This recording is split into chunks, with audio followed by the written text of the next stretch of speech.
प्यार से कहना धनंकार जी। सांगली के इस परांगण में सभी एकत्रित हुए आज सत्संग के लिए। और ये जगह का नाम जैसे ही दासी ने सुना सांगली, तो ऐसा लगा संगली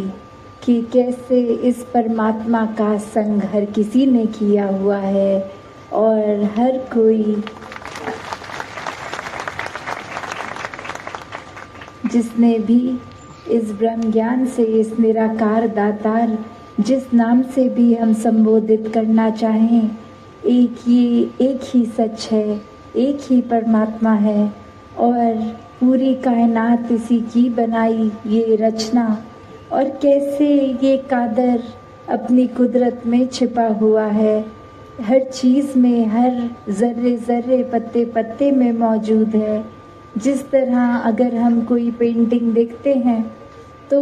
पूरे कैनवस में वो पानी, वो पेंट हर जगह ही मौजूद होता है। तो चाहे आकार कुछ भी निकल गया हो है तो वो रंग अलग दिखने वाले चाहे, पर वो जो मेन उसका पेंट का बेस है वो हर जगह सेम है।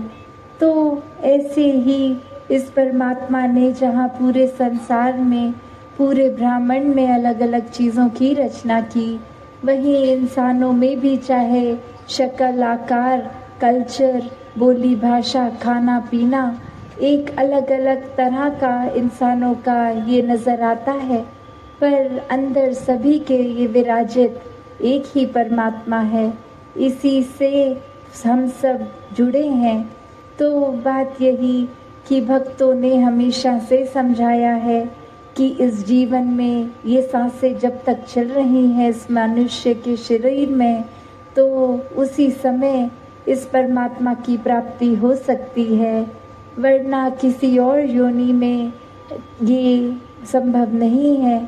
ये मनुष्य की योनि ही इसलिए मिली है कि हम परमात्मा को देख सकें, हर समय देख सकें और फिर भक्तिमय जीवन जीते हुए अपने दुनियावी कर्तव्यों का पालन करें। भक्ति का मतलब हरगिज़ ये नहीं है कि इस परमात्मा ने जो रिश्ते नाते दिए हैं, एक हमें रिस्पॉन्सिबिलिटी, काम काज दिया है, उससे मुंह फेर लेना है। नहीं, परमात्मा ने इस दुनिया में रहकर अपनी भी बेहतरी करने के लिए, औरों की सेवा करने के लिए इंसान को बनाया है। तो कैसे एक ब्रह्म ज्ञान की जब बात आती है तो वही, जैसे भक्त हमेशा कहते हैं कि एक अगर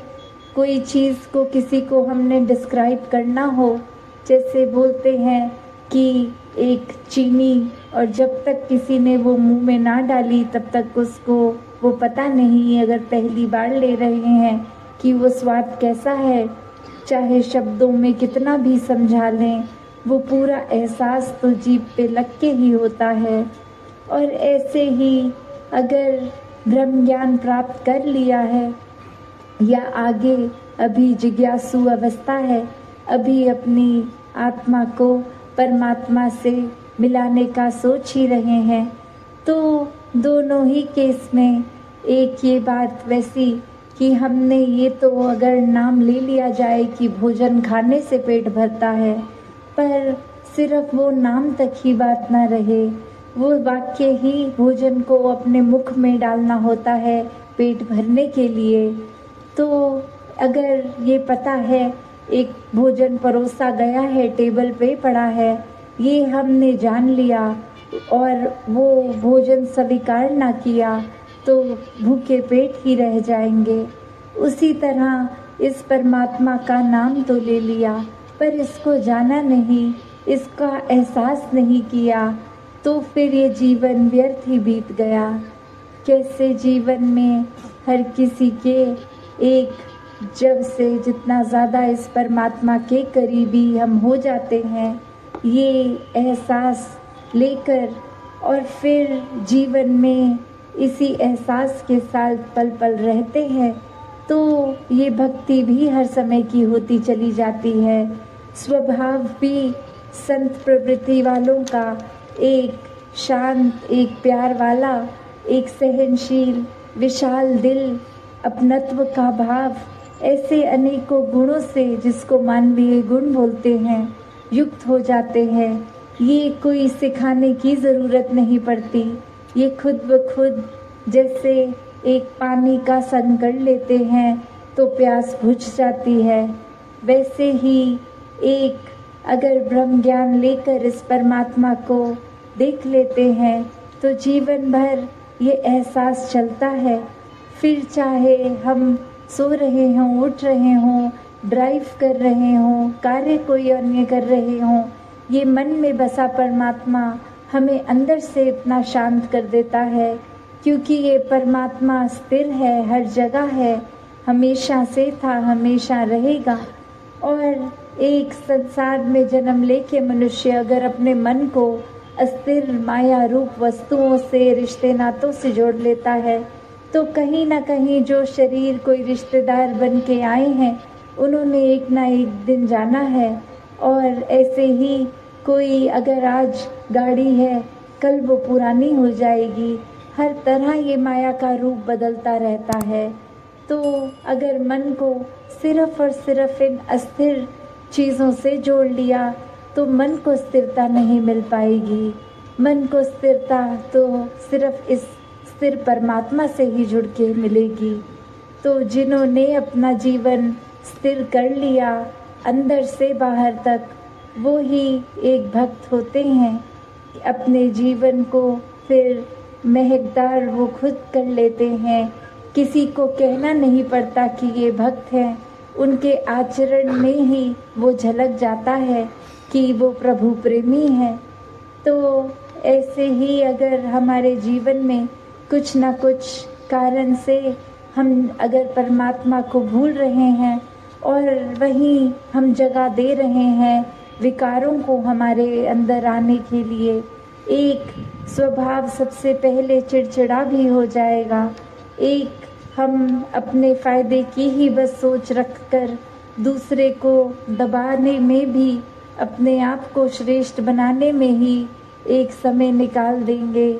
एक अन्य जितने भी बुराइयां वो जीवन में आती जाएंगी जब इस परमात्मा को भुला दिया जाता है। तो ऐसे ही एक कहानी कि हम अपने जीवन में किस प्रकार सोचते तो हैं कि हम अभिमानी नहीं हैं, हम में अहंकार नहीं है, पर हमारे छोटे छोटे वो एक्शंस एक बॉडी लैंग्वेज तक में झलक जाता है कि हमारे मन में क्या चल रहा है, कैसी सोच चल रही है। तो इस कहानी में एक शिष्य जाता है, अब वो पहले तो अपने गुरु के पास पूरी जीवन उनकी सेवा करता और फिर एक शहर में जाकर बहुत धन दौलत कमा के बहुत नामदार इंसान बन जाता, उसको पूरी दुनिया एक सेलिब्रिटी की तरह पहचानने लग जाती।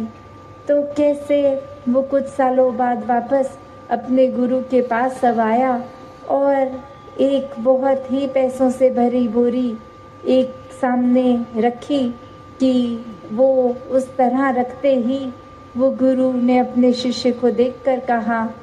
कि इतने शोर क्यों मचा रहे हो। और वो शिष्य सोचने लगा कि मैं तो कोई बातचीत भी नहीं कर रहा, मेरे तो इसमें कागज़ रूपी नोट है, कोई एक लोहे रूपी सिक्के भी नहीं कि छनक हुई हो और आवाज़ आई हो, तो शोर किस बात का गुरुजी कह रहे हैं। तो वो आगे से गुरुजी समझाते हैं कि ये दिखावे का शोर, ये अहंकार का शोर, कि मन में तो भाव ये था कि सेवा भाव से नहीं, समर्पित भाव से वो एक धन समर्पित नहीं किया जा रहा था,